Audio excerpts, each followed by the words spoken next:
में हमारी बहन वसुंधरा दीदी यहाँ नहीं है। उन्हें यहाँ न होने की बहुत पीड़ा है। उन्होंने माननीय अध्यक्ष जी से भी कहा और मुझसे भी कहा। परसों जब वो दिल्ली आई थी तो मैं खुद देख रहा था, बड़ी अजीब सी कमज़ोर सी लग रही थी।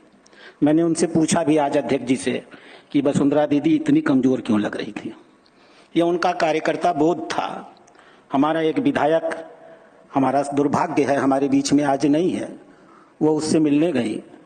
मिलने के बाद उन्हें दिल्ली की बैठक में आना था। 700 किलोमीटर की यात्रा सड़क से पूरी करके वो दिल्ली पहुंची थी। यह हमारे भारतीय जनता पार्टी के कार्यकर्ता की पहचान है। 10 साल यहाँ की मुख्यमंत्री रही हैं, 5 बार सांसद रही हैं, बहुत सारे विभागों को उन्होंने संचालित किया है। मैं कम से कम 2 विभागों की चर्चा कर सकता हूँ। एक तो जिसे आजकल हम लोग MSME विभाग कहते हैं, उस समय उसका नाम MSME विभाग नहीं होता था।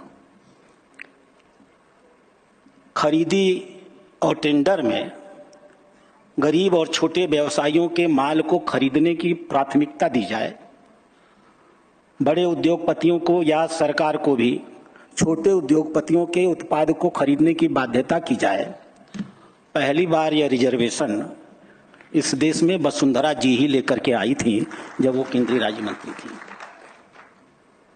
और 98 में पहली बार सांसद बनी और बनते ही मान केंद्रीय विदेश राज्य मंत्री बन गई।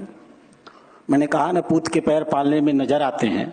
मार्च में सांसद बनी और मई में आप सबका सौभाग्य है 5 बार विस्फोट करके हमने पूरी दुनिया को एक चुनौती दिया था कि भारत की यह सरकार, भारतीय जनता पार्टी की सरकार किसी भी अंतर्राष्ट्रीय दबाव में अपने हित के खिलाफ जाने को कतई नहीं तैयार है। और भारत की ओर से सबसे मजबूत लड़ाई करने का काम एक विदेश राज्य मंत्री के रूप में आपकी वसुंधरा दीदी ने किया था।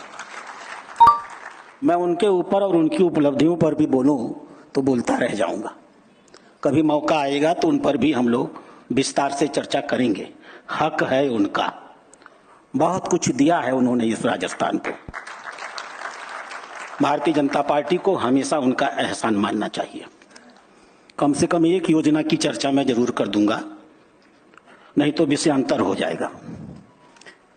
भामाशाह योजना, मैं कह सकता हूं कि भारतीय जनता पार्टी की केंद्रीय इकाई ने भामाशाह योजना को आयुष्मान भारत योजना के नाम से उनसे प्रेरणा लेकर के प्रारंभ किया।